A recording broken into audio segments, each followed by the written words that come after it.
Okay, and welcome to the Tainted Tavern. Coming to the Tainted Tavern, come sit a while for free. We talk about our musings and devices we've been using. Coming to the Tainted Tavern, the best place to be.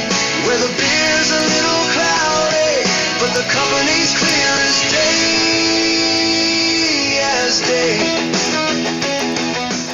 Today, I've got a whiskey review for you, because that is what I do. I drink whiskies and I talk about them.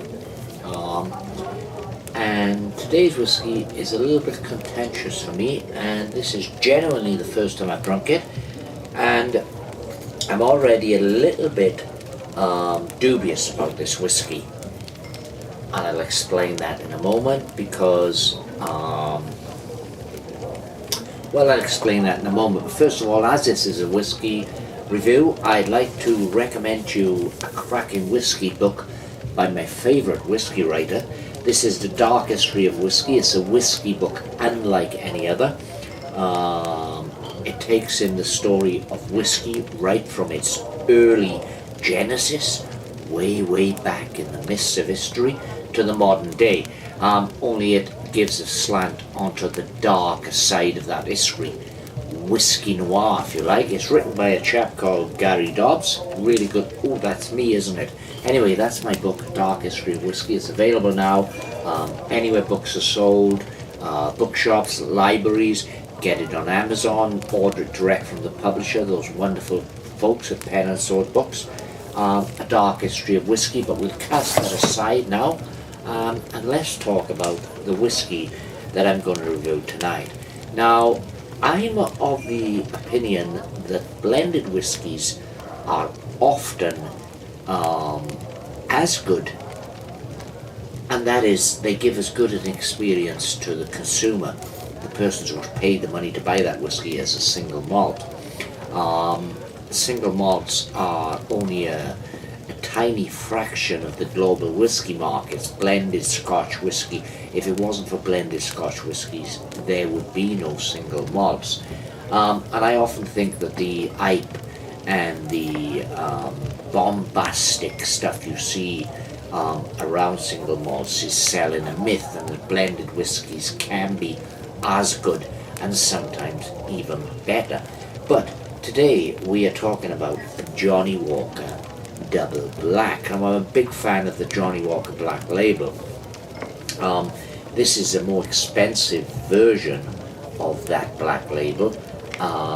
It's 11% higher in price, in fact, and that makes me a little bit thinking that maybe this is like the Emperor's New Clothes or whatever, because a good example of this is the Johnnie Walker Blue label, which comes in, I've seen it, it's very expensive, Johnnie Walker, because Johnnie Walker's color coded. You've got the entry level at the red label, then we come to the black label, and it goes up. You've got a gold reserve, you've got a green label, but the blue label is the most expensive, and I'm not going to pay 150 odd quid for a blended Scotch whiskey. But I've always thought, I wonder what that blue label tastes like. But I was in work not so long back, surveying a gentleman's house, and the conversation of whiskey came up. And I told him I'm a bit of a fan of whiskey, and that I'd written a book about whiskey, and that is A Dark History of Whiskey. Don't forget, it's available now. And we came on the subject of certain whiskies, and he said that he'd had a whiskey gifted to him by one of his families, and he kind of enjoyed it, but I asked him what it was, and it was Johnnie Walker Blue Label, and he pulls us his bottle of Blue Label, and he was half drunk, and I said to him, look, do you mind if I had a little taste of that? Could I have a little glass, a little dram? Because I've often thought about that whiskey but never drunk it, and I had a glass, and it was smooth, it was wonderful, it was lovely, but it wasn't 150 odd pounds better than the standard Johnnie Walker Black label, and that's what leads me on to this Johnnie Walker Double Black. Now, I love Johnnie Walker Black label. and that's got a 12-year-old age statement, so we know that the youngest whiskey used in Johnnie Walker Black Label is 12-year-old. That's the way it works. If a whiskey has got an age statement, a 15-year-old, an 18-year-old, a 20-year-old, then you know that the youngest whiskey used to blend that whiskey or vat that whiskey, if it's a single malt, is 12, 18, 15, 20-year-old. Now the Double Black, which claims to be a more premium edition of the Black Label, has got no age statement. So effectively, the youngest whiskey used in this blend could be as young as 3-year-old. It can't be any younger than 3 because by law Scotch whiskey has got to be aged for 3 years. So that kind of puts me at warning now. According to the bottle here, this is a full-bodied blended Scotch whiskey with deep, intense flavour. Spiced cloves, ignite dried fruit, orange peel and vanilla, cut through the lingering peat smoke. A blend of specially selected whiskies, including smoky expressions from the west coast of Scotland, matured in heavily charred oak casks for full-bodied intensity. So I'm going to crack this open in a moment, the Double Black, and pour myself a dram, and let's talk about it. But before I do that, let me give you a little bit of the history of Johnnie Walker. Johnnie Walker is a brand of Scotch whisky produced by Diageo in Scotland. It was established in the Scottish burgh of Kilmarnock, East Ayrshire in 1820 and continued to be produced and bottled at the town's Hill Street plant, once the world's largest bottling plant, until its closure in 2012, a decision by Diageo which would bring the 190-year association between the brand and Kilmarnock to an end. The brand was first established by the grocer John Walker, a native of Kilmarnock, who originally established the business in a grocery shop in 1820 with his son Alexandra and grandson Alexander Walker II, being largely responsible for establishing the whisky as a favoured brand. It is the world's highest selling Scotch whisky, but that's the red, and sold in almost every country with annual sales of the equivalent of over 223.7 million. The founder, John Walker, was born on the 25th of July 1805. His farmer father died in 1819, and the family sold the farm. Their trustees invested the proceeds, which was £417, in an Italian warehouse, grocery and wine and spirit shop on the High Street in Kilmarnock, Ayrshire, Scotland. Jimmy. Walker managed the grocery, wine and spirits segment as a teenager in 1820. The Excise Act 1823 relaxed strict laws on distillation of whisky and reduced by a considerable amount the extremely heavy penalty taxes on the distillation and sale of whisky.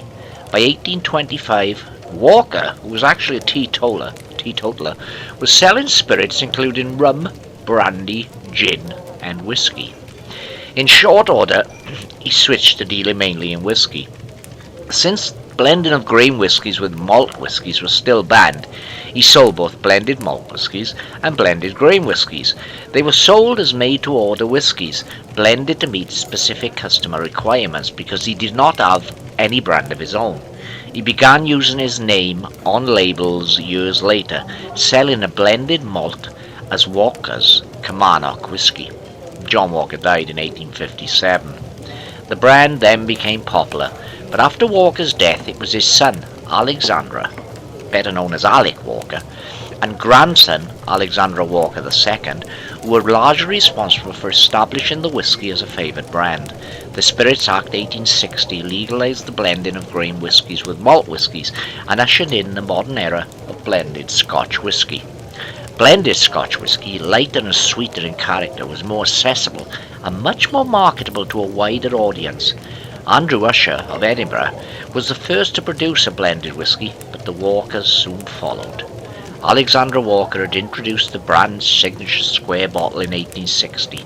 This meant more bottles fitting in the same space and fewer broken bottles. The other identified characteristic of the Johnnie Walker bottle was, and still is, the label, which since that year is applied at an angle of 24 degrees upwards left to right, and allows text to be made larger and more visible. This also allowed consumers to identify it at a distance. One major factor in his favour was the arrival of a railway in Kilmarnock, carrying goods to merchant ships travelling the world. Thanks to Alex's business acumen, sales of Walker's Kilmarnock reached 100,000 gallons, that's 450,000 litres per year, by 1862. In 1865, Alec created Johnnie Walker's first commercial blend and called it Old Highland Whisky, before registering it as such in 1867. Under John Walker, whisky sales represented 8% of the family's income. By the time Alexander was ready to pass on the company to his own sons, this figure had increased to between 90 and 95%, a truly remarkable figure. In 1893, the Cardew distillery was purchased by the Walkers to reinforce the stocks of one of the Johnnie Walker blends, key malt whiskies. This move took the Cardew single malt out of the market and made it the exclusive preserve of the Walkers. Cardew's output became the art of the Old Highland whisky, and after the rebranding of 1909, the prime single malt in Johnnie Walker Red and Black labels. From 1906 to 1909, John's grandsons, George and Alexander II, expanded the line and had 3 blended whiskies in the market. Old Highland, which was bottled at 5 years old, Special Old Highland at 9 years old, and Extra Special Old Highland, which was 12-year-old. These 3 brands had the standard Johnnie Walker labels, the only difference being the colour, white, red and black respectively. They were commonly referred to in public by the colours of their labels. In 1909, as part of a rebranding that saw the introduction of the Striding Man, a musket used to the present day, this was originally created by the cartoonist Tom Brown. The company rebranded their blends to match the common colour names. The Old Highland was renamed Johnnie Walker White Label and was made at 6 years old. The Special Old Highland became Johnnie Walker Red Label, which was 10 years old. An Extra Special Old Highland was renamed Johnnie Walker Black Label, remaining 12-year-old. Sensing an opportunity to expand the scale and variety of their brands, Walker acquired interest in Colburn Distillery in 1915, quickly followed by Llanellesh Distillery and Dwlyn Talisker Company in 1916. This ensured a steady supply of single malt whiskies from the Cardew, Colburn, Llanellesh, Talisker and Dwlyn distilleries. In 1923, Walker bought Mortlach Distillery in furtherance of this strategy. Most of the output was used in Johnnie Walker's blends, whose burgeoning popularity required increasingly vast volume of single malts. Johnnie Walker White was dropped during the First World War, and in 1932 Alexander II added Johnnie Walker's Swing to the line. The name originated from the unusual shape of the bottle, which allowed it to rock back and forth. The company joined Distillers Company in 1925. Distillers Company was acquired by Guinness in 1986, and Guinness merged with Grand Metropolitan to form Diageo in 1997. That year saw the introduction of the blended malt Johnnie Walker Pure Malt, renamed Johnnie Walker Green Label in 2004. In July 2009, the brand's current owners, Diageo, decided to close all operations in Kilmarnock by 2012. This met with backlash from local people, politicians, and then First Minister of Scotland, Alex Salmond. Despite petitions, public campaigns and a large-scale march around Kilmarnock, Diageo proceeded with the closure. The Johnnie Walker plant in Kilmarnock closed its doors in March 2012, and the buildings were subsequently demolished a year later. The site is now occupied by Kilmarnock campus of Ayrshire College and Halo Urban Regeneration. In 2018, Diageo announced plans to create the flagship whisky visitor experience on Princess Street in Edinburgh, transforming the former House of Fraser building. After extensive renovations which cost around $35 million, Johnnie Walker Princess Street opened in September 2021. The venue offers an interactive journey through the heritage and craftsmanship of Johnnie Walker whisky across several floors, featuring tasting rooms and a rooftop bar with spectacular views of the city. Since opening, it has welcomed many million visitors. So, the blends that Johnnie Walker currently have is the Red Label, which is a non-age stated, and it's been the best-selling Scotch whisky in the world since 1945, though it is primarily used for making mixed drinks. The Black Label is 12-year-old and is one of the world's best-selling Scotch whiskies. The Double Black, which was made available for general release in 2011 after a successful launch in just travel retail shops, the whisky was created by taking Black Label as a blueprint, adding more peaty malt whiskies to it and maturing it in heavily charred old oak casks. Johnnie Walker Swing, which is supplied in a distinctive bottle whose irregular bottom allows it to rock back and forth. This type of bottle design was originally used aboard sailing ships. It was Alexander the Walker's second last blend. It features a high proportion of Speyside malts, complemented by malts from the Northern Islands and Islay. The Green Label, first introduced in 1997 as Johnnie Walker Pure Malt 15-year-old, it was renamed Johnnie Walker Green Label in 2004. The Green Label is a blended malt whisky, meaning it's made by using single malts with no grain whisky. Gold Label Reserve is Johnnie Walker's Gold Label, was introduced in 1995 as a premium blended Scotch whisky. It was inspired by Alexander Walker's centenary blend, created in 1920 to commemorate the company's 100th anniversary. This blend was discontinued during World War II due to depleted whisky stocks. The 1995 Gold Label relaunch was crafted using Alexandra's original blending notes and was initially bottled as an 18-year-old blend. Johnnie Walker Blue Label. Johnnie Walker's Blue Label first appeared in 1992 under the name Johnnie Walker's Oldest.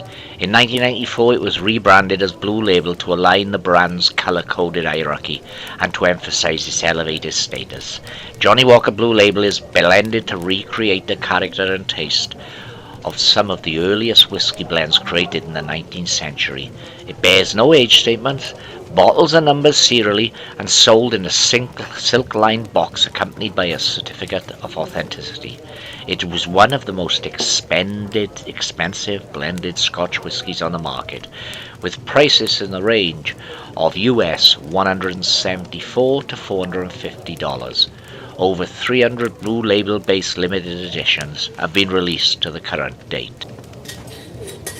Metal cap, not a cork. This is sold as a premium whisky, so they could have at least used a cork. Now, most Johnnie Walker is chill filtered and has got added colourings.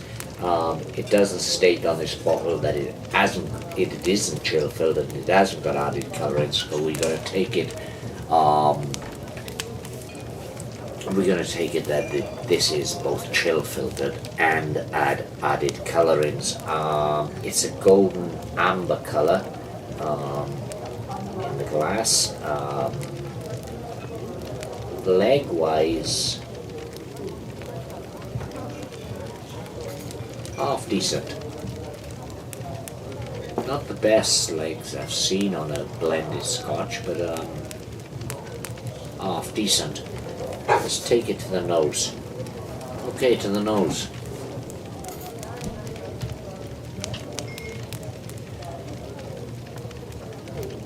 It's quite intense. What is this whiskey? 40%, so it's the same ABV as the standard Johnnie Walker Black Label. You can't see the colour in the bottle there because the bottle they use here is a heck of a lot more black. This is Whiskey Noir, just like A Dark History of Whiskey by Gary Dobbs.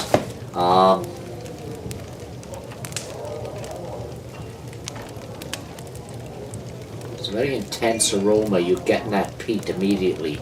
Now, I do like peated whiskies, which is why I'm such a big fan of the Johnnie Walker Black Label, because that does give you that peated whiskey expression.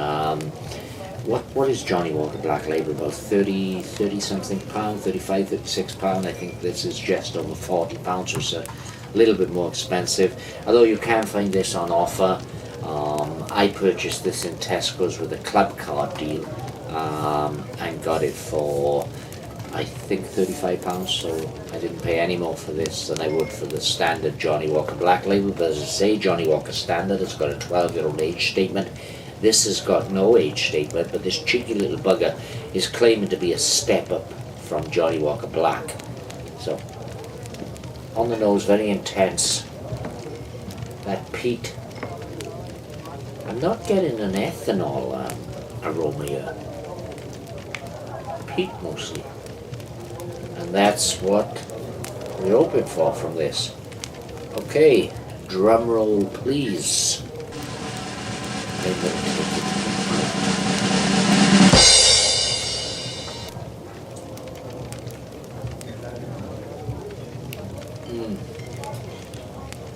Yeah. Straight away, the peatiness is there on the finish. There's a touch of a burn, but it's smooth. It's incredibly smooth. That peat is there though, and I do love that peat. This is a peated whiskey, which is why one of my favourite scotches is probably the Lefroy.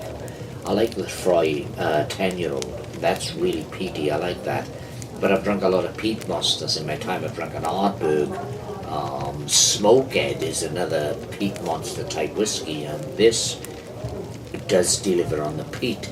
But it's a lot more expensive than the standard Johnnie Walker Black label, so what else does it offer other than the peat? It's definitely far more smoky than Johnnie Walker Black. I've drunk a lot of Johnnie Walker Black, and this is like Johnnie Walker Black on steroids.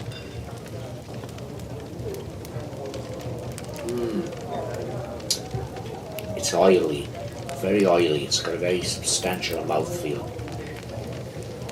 Do you know? This Johnnie Walker Double Black it doesn't seem to be a bad dram at all. Is it better than the standard Johnnie Walker Black label? Certainly a little bit more peaty. I'm going to have another taste of that before. Now, usually at this stage I would add a little water to the whiskey and allow it to break it up, but I'm going to take this as is at the moment because I'm enjoying this. The peat on the finish is stringent, smoky charcoal bonfire. Let's add a little bit of water. Just a cupful, because I always do this in my whiskey reviews now. Full disclosure, when I normally drink whiskey of an evening, and I do have a dram at least every night, one dram a night, I do try and drink responsibly. I usually take my whiskey over the ice. When I very rarely take whiskey totally neat, unless I'm doing a review, because I believe you should drink whiskey the way you want to, whether you want it in an eyeball, as a mixer, or whether you want it over ice, or whether you want it neat. You shouldn't allow anyone else to influence the way you drink your whiskey. Whiskey is a very complex drink, and you can throw anything in it. You can throw ginger beer, you can throw Coke, you can throw anything in it. You can take it over the ice, you can take it with water, you can take it the way you want it. And for me to take a whiskey totally neat, I usually only do that for an initial tasting when I'm trying to give a review, because I want to give the flavours, the nuances of the whiskey. Let's allow the water to take a moment there and do its thing, because whiskey, even at 40% ABV, is a very strong drink. So let's allow the water to circulate, because the ethanol can act as a prism, and it traps a lot of the flavours beneath that ethanol burn. Is kind of a cage. The ethanol provides a cage. So with the addition of a little bit of water, it of course dials down the proof a little bit, but it does release a lot of the flavours. So we're going to give that a moment, and I'm going to take another pipe on this, another puff on this Red Ambrosia tobacco from McBarron, which is a cherry type blend. If nothing else, it will help clear my palate for the whiskey. Johnnie Walker Double Black blended Scotch whiskey. Johnny got the striding man there on a jet black bottle. That was good. Okay, now the water's done its bit. So let's take it back to the nose. When you're nosing a whiskey, leave your mouth open a little bit because it allows the aromas to drift around your sinuses.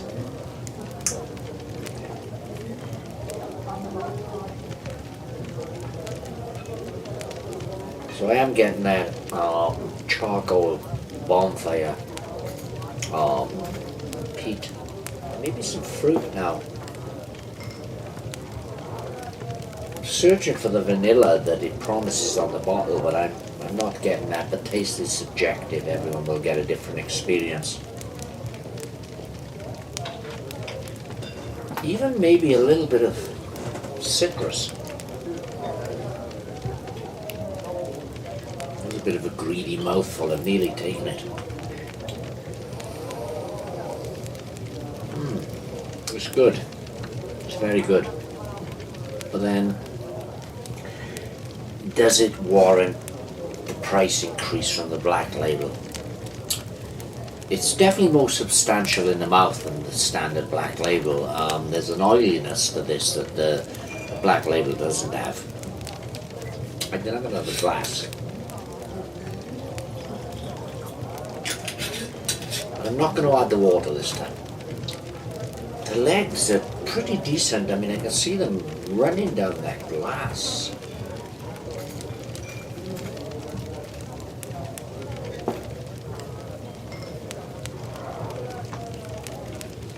Commenting on the comment on the colour of this is a waste of time because, as I say, they've definitely had colourings added to give it that golden coppery kind of tone, so I'm not going to comment too much on the colour or give it any credit for that, given the fact that it uses added colourings, the nose, stringent, peat, bonfire. There is some fruit there. Still not getting the vanilla. Spice, cloves, ignite deep fruit, orange peel and vanilla.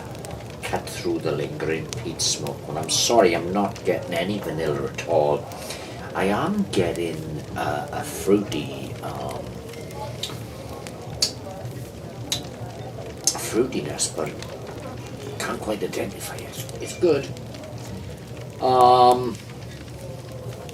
The question that I asked at the front of this video was, does this deserve to be more expensive than the standard black label, given that the standard black label is a 12-year-old age statement? This has no age statement.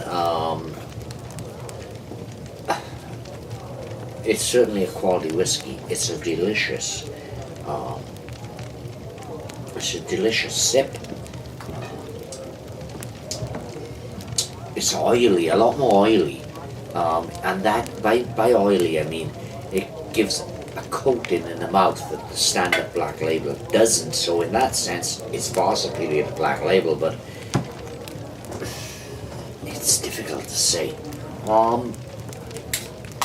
I think this would be a treat from time to time, and the black label would be the main contender, because there's nothing wrong with Johnnie Walker Black Label. In fact, I'm a big fan of Johnnie Walker Black Label. But this is good. It's very, very good. No age statement at all, and very smoky.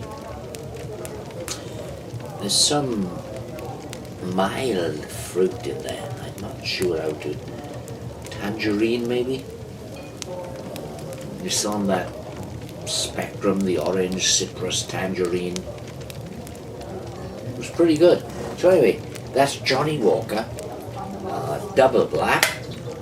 More expensive than the standard black label, and taste is subjective, so if you want to pay the extra few pounds, then give it a shot. It's a nice drink. And, of course, A Dark History of Whisky by one of my favourite whisky writers, Gary Dobbs. Available now anywhere books are sold. Please come back soon.